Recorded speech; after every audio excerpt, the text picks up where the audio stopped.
This is PTV World. I am SHAHBAHAT and you are watching Fault Lines. There were some remarkable events taken place during last 10 days and have caught the attention of the entire media.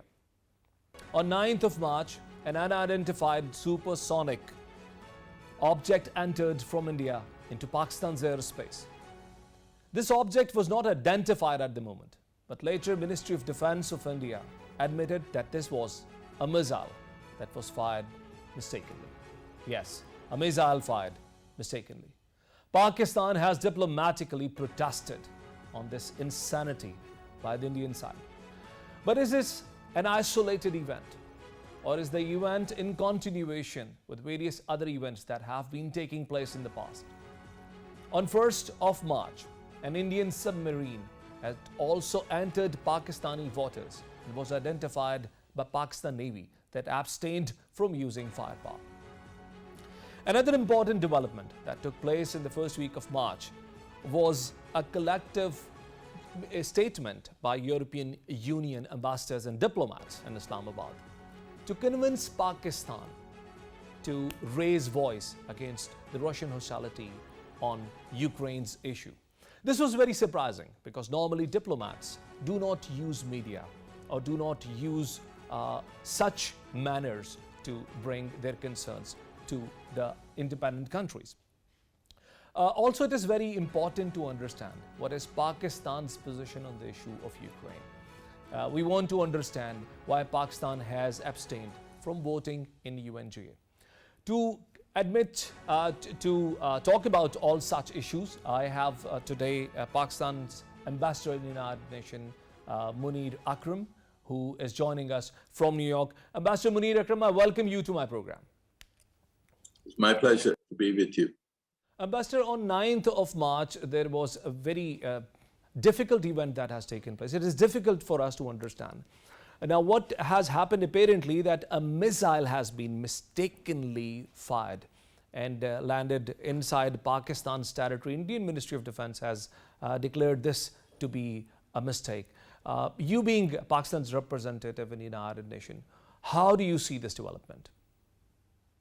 As you know, any violation of the territorial integrity of any country is a violation of the UN Charter.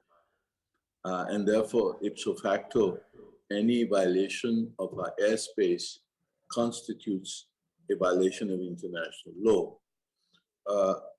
Now, the Indians have said that this was accidental. It remains to be seen whether it was accidental, we don't know. But even if it was accidental, it is cause for concern because it displays the lack of command and control and safeguards against the accidental firing of a missile. If such a event was to happen in the midst of a crisis or in the midst of tensions between the two countries, which keep rise and fall very often, this could have evoked a response from our side. And now we have, of course, acted with great responsibility, and we have not responded. We did not respond. Perhaps the Indians were trying to test our defenses. So we don't know. But even if it is accidental, it is cause for concern. And we will obviously need to draw the attention of the international community, at the very least, that India must adopt much more vigorous safety and security measures against the accidental use of such weapons. But Ambassador, is this not a continuation of what India has been doing in the past? Like just on 1st of March of this year, there was an Indian submarine that entered Pakistani water and was identified as well. And the similar incidences have also taken place in the recent past. So don't you see it as a continuation of what India has been trying to do with Pakistan? You know, I would not rule it out as a continuation of their pressure tactics. But if it is indeed a part of the pressure tactics, it is a rather crude way to do it. and a very irresponsible way to test our defenses or to try to cause provocation. Whatever may be the case, I think we will need to therefore study this issue. We will need to ask the friends of India to try and elicit what happened really in order to make our own judgments as such. So I think we have responded with responsibility and moderation, and we will obviously draw the right conclusions after we have studied the event and the incident. Ambassador Saab, coming back to the issue of the European Union ambassadors here in Islamabad, and some diplomats of European Union, including countries like France and Germany, had given a press statement, thereby wanting Pakistan to assert pressure on Russia on the issue of Ukraine. I read one of the statements from your side in a leading newspaper in Islamabad, wherein you declared this to be an undiplomatic move. Why do you believe this was an undiplomatic move, sir? You see, when a diplomat is accredited to a country or a government, there are norms by which that diplomat needs to interact. And one of the red lines is that the diplomat should not resort to public attempts at changing policy, even worse, of changing policy in a coercive way. The countries concerned could well have conveyed, and perhaps they did convey, their concerns and their desire for Pakistan to act in a certain way. But this must be part of a confidential diplomatic exchange, which is the right way that you approach a government to which you are accredited.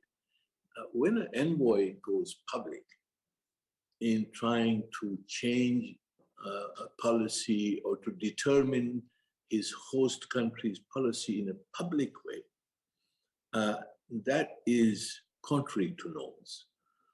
When 23 of them assume upon themselves the right to make a public expression and a joint letter released to the press, this is obviously nothing else than an attempt to coerce a government by expressing this position in a joint declaration in a public way.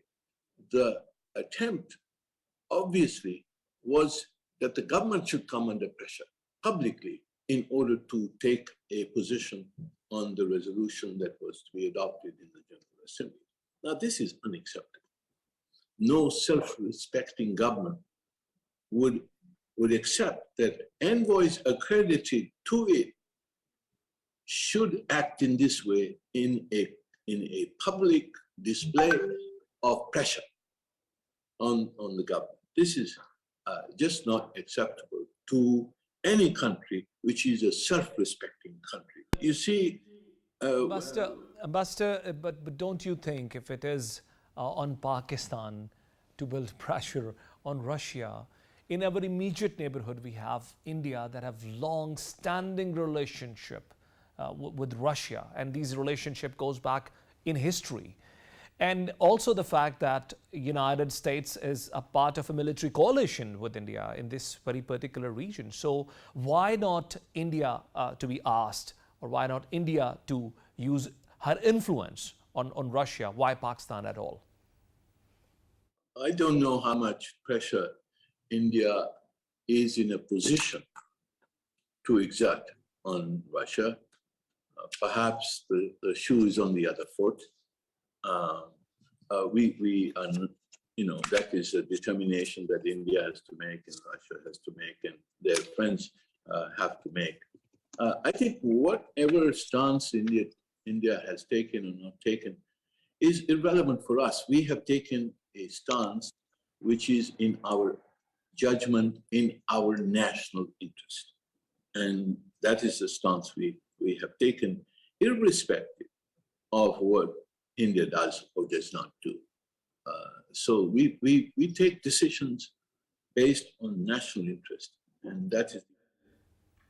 Ambassador Saab, coming back to this very particular issue of Ukraine, since you are representing Pakistan in United Nations, I would want to understand why Pakistan abstained from voting in UNGA on the issue of Ukraine, and what exactly is Pakistan's diplomatic position on this issue? First of all, we are against the use of force. We are against an attack on another country and the violation of its territorial integrity. At the same time, this resolution had a number of paragraphs which very strongly condemned the Russian Federation for its actions. The Russian Federation's actions also have a background, a history. So if there is to be a solution, the interests and positions of both parties to the conflict need to be taken into account. And once you join in making a condemnation, then your ability to talk to both parties becomes reduced. And Pakistan's efforts, together with a number of other countries, has been to see how we can help to stop the conflict and restart the negotiations in order to avoid the kind of suffering that we're seeing in Ukraine today.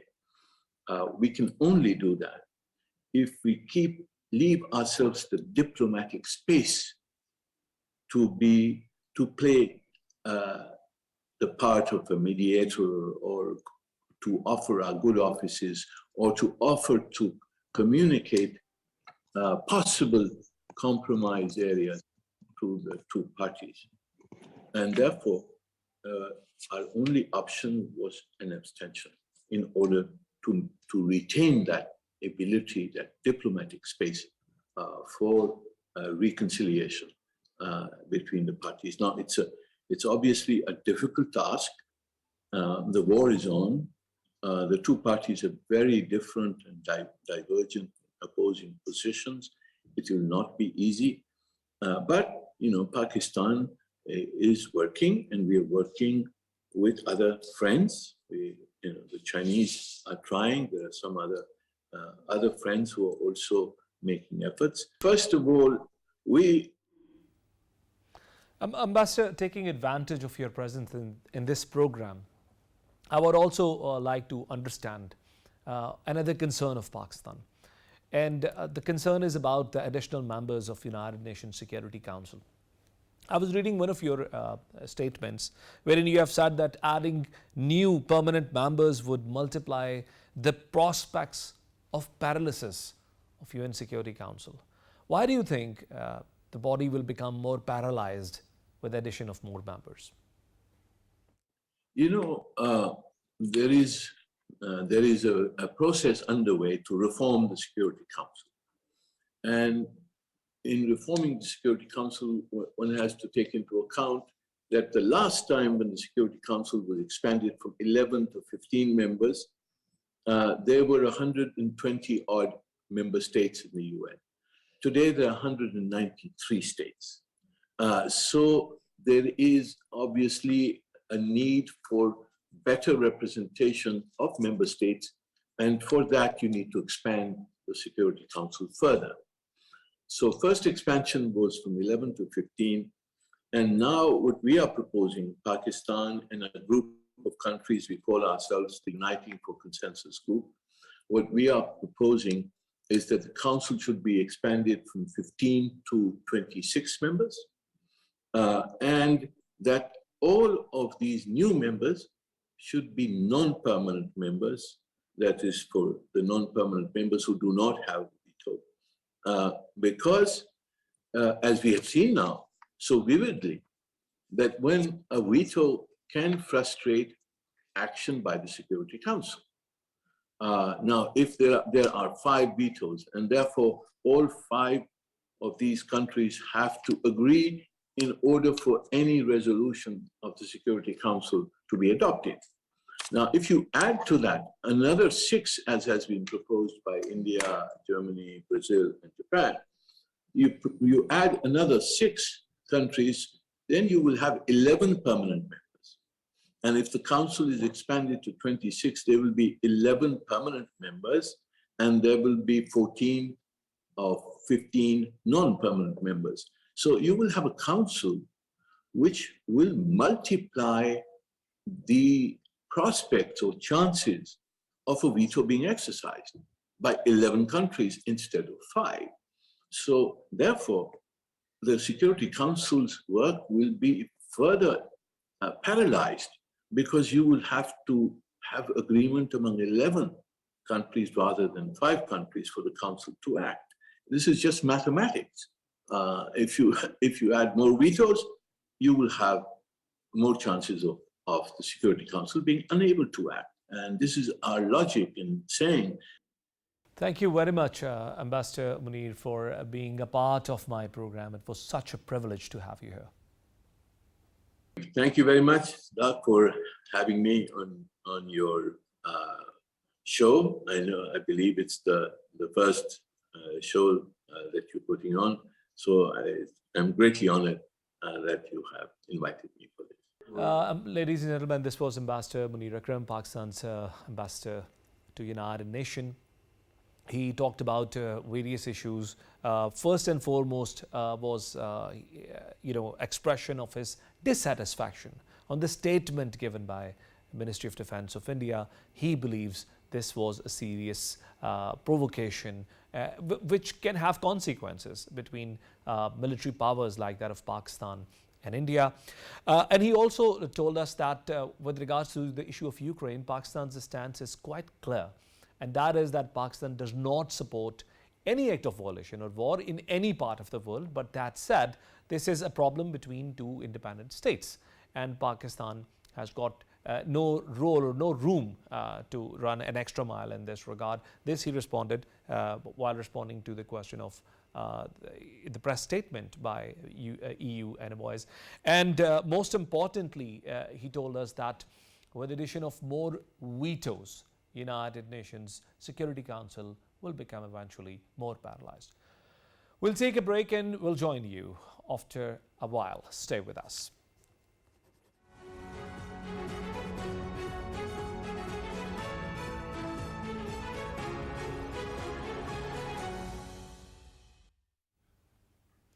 Welcome back. More sanctions are coming from the West to Russia, hitting Russian economy further harder.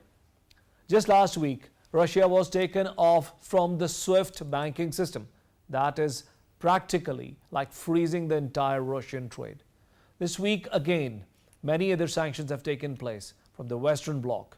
United States has gone a bit more far and has decided to put sanctions on the trade of Russian oil and Russian gas. These are very challenging times for Russian economy. Ruble has come down catastrophically from $76 ruble a dollar to 130 ruble a dollar. Russian stock market has been closed.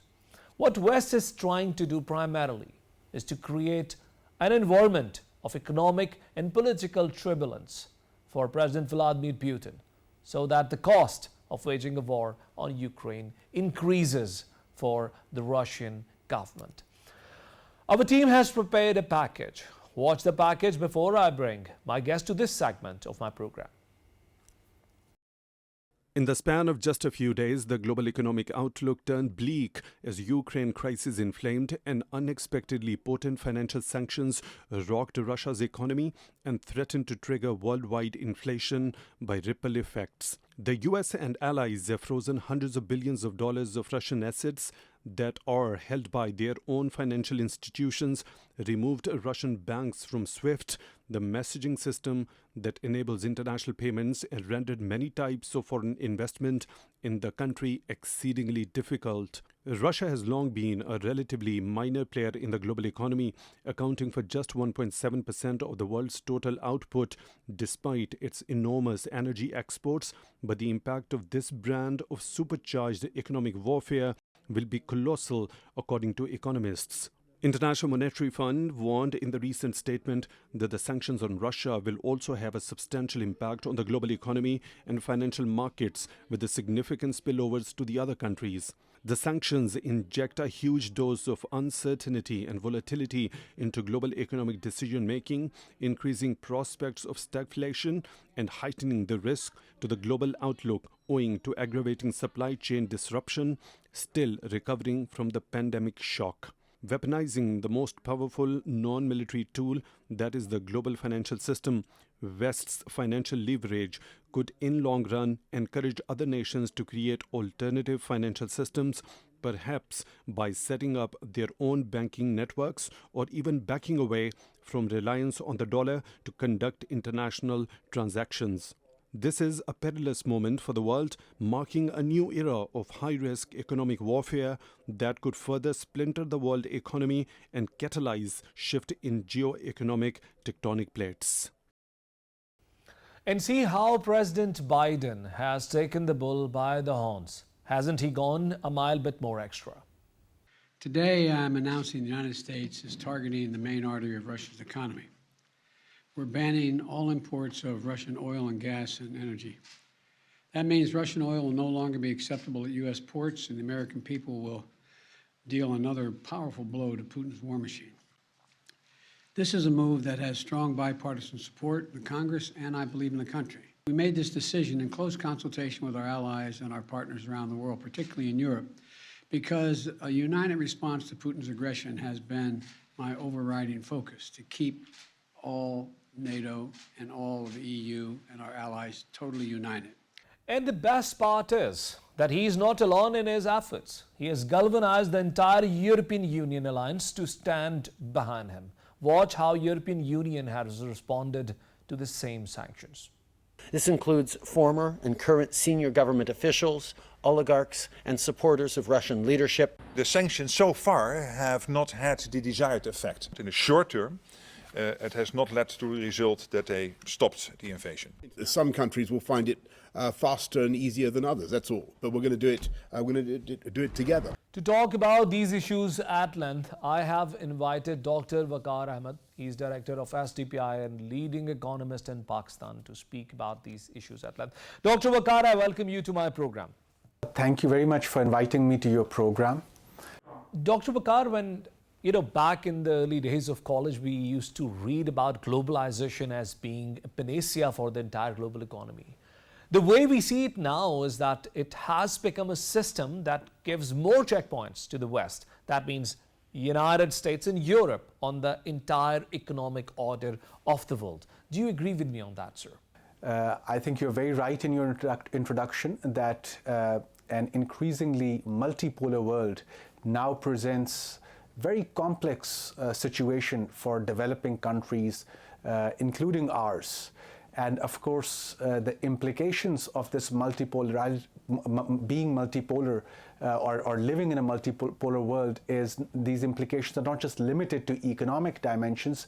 They, of course, go well beyond economic dimensions into, of course, defense affairs, foreign policy, and then, of course, related aspects which include the politics of blocs, for example, going forward. So while, yes, at one place, people have pushed increased economic globalization, but with increased economic globalization, we have seen control of few economies here who really can manage the rest of the world on their own, including it becomes so easy for them to impose sanctions. And this is something which not just the developing countries, but many of the developed countries are only now starting to understand the implication as US and Europe start to engage with Russia on very different rules of the game, as well as imposing various forms of sanctions on Russia, trying to isolate the Russian economy. And Dr. Waqar, what is the basic makeup of the Russian economy? How this economy is constructed and how this economy is functioning before these crises actually took place? Russian economy is fairly broad-based, and of course, since the breakup of the Soviet Union back in early 1990s, the economic strategy they have pursued is one of opening up their markets, which includes foreign investment in agriculture, manufacturing, services sectors.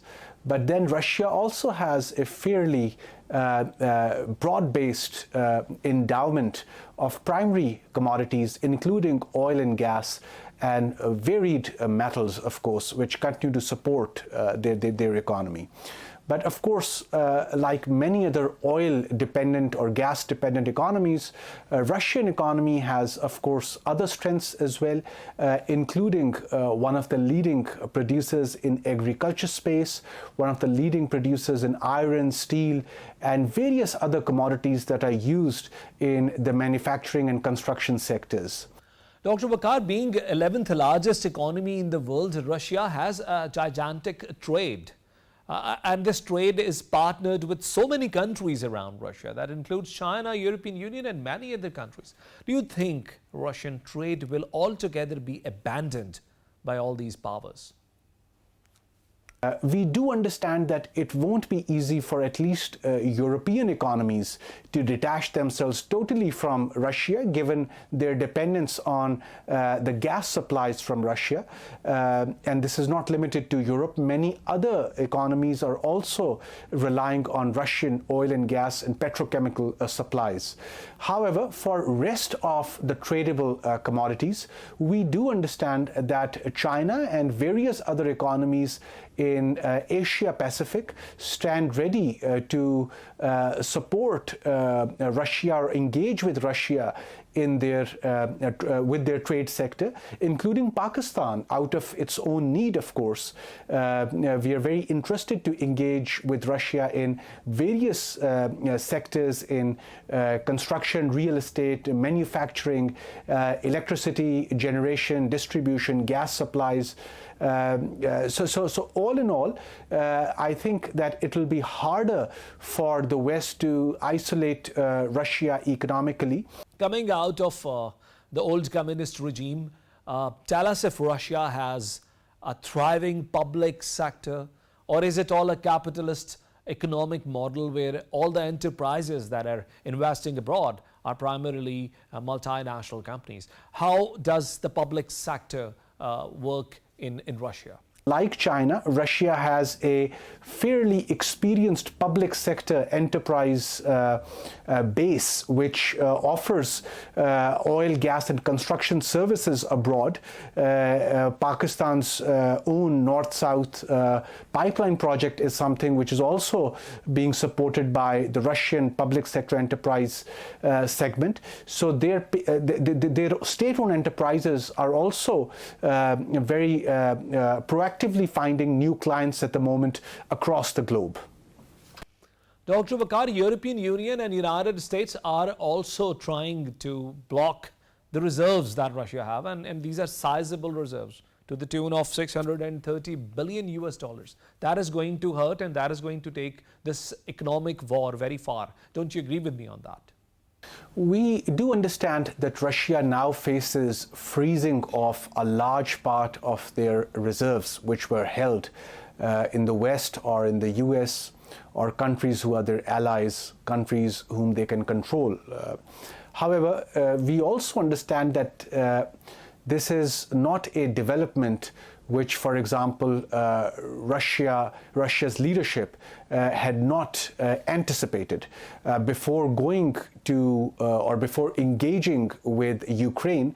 Amongst other things, they had anticipated this, and now, of course, the reports which are coming out, we do understand that China and Russia had also discussed this possible development, that if Russian reserves are frozen abroad, what could be the way out, or what are the alternatives available for Russian economy, at least in the short term, until the time Russia, Ukraine, and of course the West decide on some conclusion to this political problem.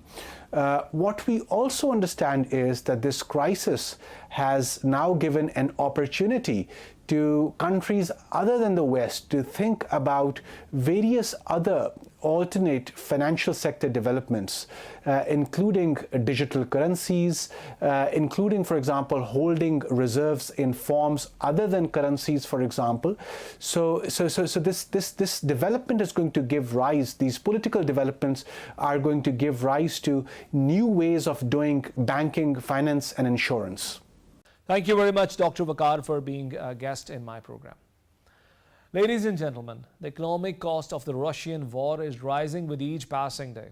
It is now on the Russian administration, Russian government, and their financial administration. How do they cope up with the challenges that this economic war has brought on them?